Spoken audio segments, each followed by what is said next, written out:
The Fox Who Found the Moon.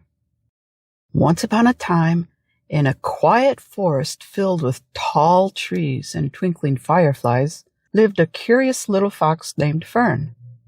Fern wasn't like the other foxes. While they loved to nap in the sun or dig holes for fun, Fern loved to look at the sky. Every night, she would sit on her favorite hill and watch the moon rise. It was so round, so silver, so magical. "Someday," Fern whispered, "I want to touch the moon." The owls hooted. The rabbits giggled. "Silly fox," they said, "the moon is too far away." But Fern was determined. The next night, she packed a little bag with berries, a blanket, and a shiny pebble for good luck. She climbed the tallest tree in the forest. She stood on the highest branch and reached up.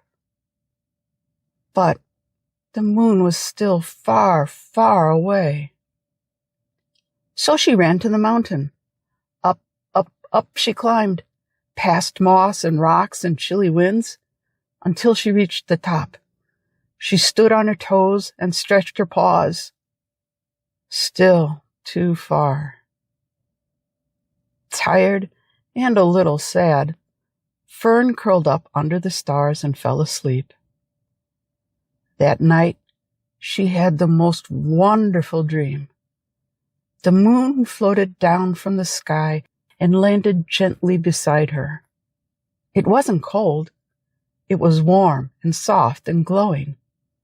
The moon whispered, "You may not be able to touch me with your paws, little fox, but you've touched me with your heart."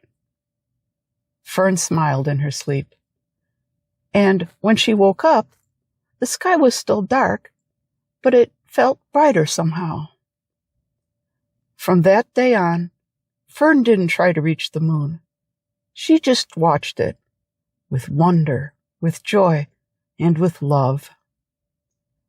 And every now and then, when the wind was just right, she thought she heard it whisper back. Subscribe to Club English for more.